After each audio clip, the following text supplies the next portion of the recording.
So, I hate doing videos like this, but, you know, I do cover news, and, it's with great sadness that, we have to report today that, you know, our Princess Leia has, passed away.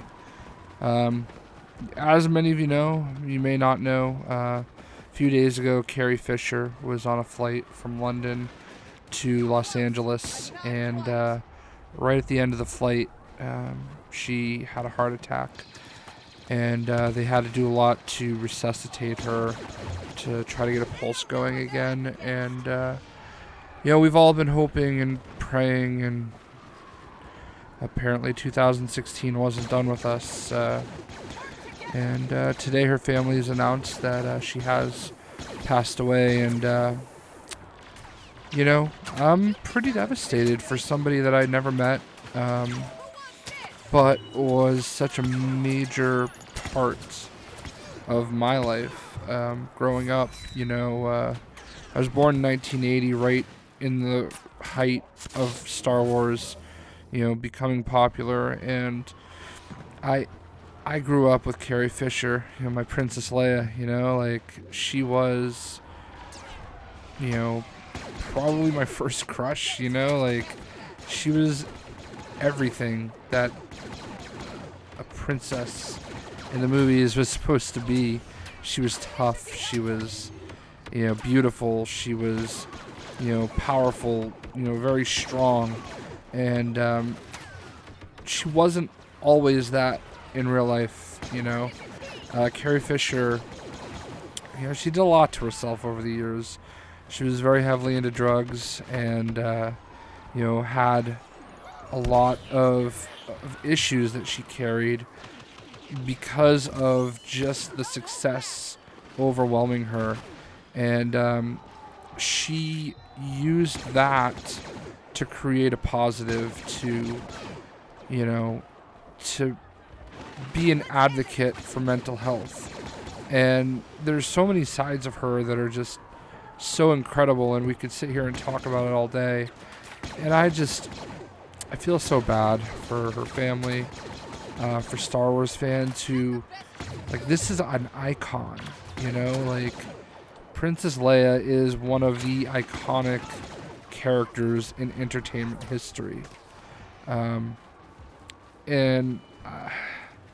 I'm just so glad that we got to get another movie, you know, like, I'm glad George Lucas sold Star Wars. I'm glad that we finally have, you know, a continuation of the story, and it may not be what everybody wanted, but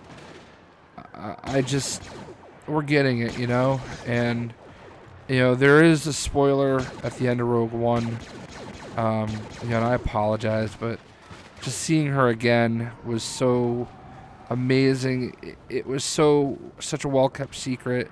I got, like, actual goosebumps when I saw her, and I'm just sad. I think about all the extra Star Wars movies we could have had.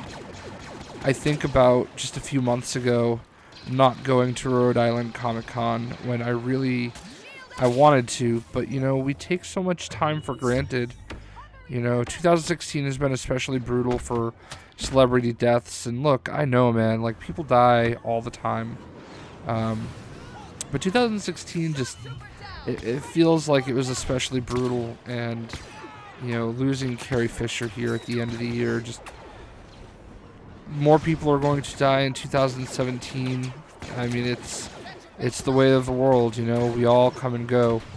So, I mean, it's not that 2016 was bad, it was just a rough one for unexpectedness, and this is one of them. And I do regret not going to Rhode Island Comic Con to meet her, and taking for granted the fact that there would be other opportunities. And the lesson here is that you never know what tomorrow is going to bring. So just make sure you enjoy your life every day. Never take anybody for granted. And, you know, just be a fighter. And that's what Carrie Fisher was. I mean, you know, she was a fighter. She just went through a lot mentally in life, more than you would think And it's not just because she's a celebrity. It's the same thing that lots of people go through in their daily lives, and she believed in advocacy for that, and not many people do. It's a hard thing to admit to, and we're just gonna miss her. And I don't know what's gonna happen with episode 8. We know that it's wrapped, so her parts are recorded. I don't know if Leia is supposed to pass or die in this movie. I don't know if she needs to. I don't know. I'm just sad that a beautiful soul has been taken from this world. Um, One of my favorite Carrie Fisher moments is in Jay and Silent Bob Strikes Back when she's the nun and picks them up hitchhiking. What an amazing life and an amazing woman, and I think that we will mourn and we will be sad, but we'll always have what she gave us, and that is some of the most incredible movies of our life. To her family, I'm sorry for your loss, and good night, sweet princess. May the force be with you. We love you.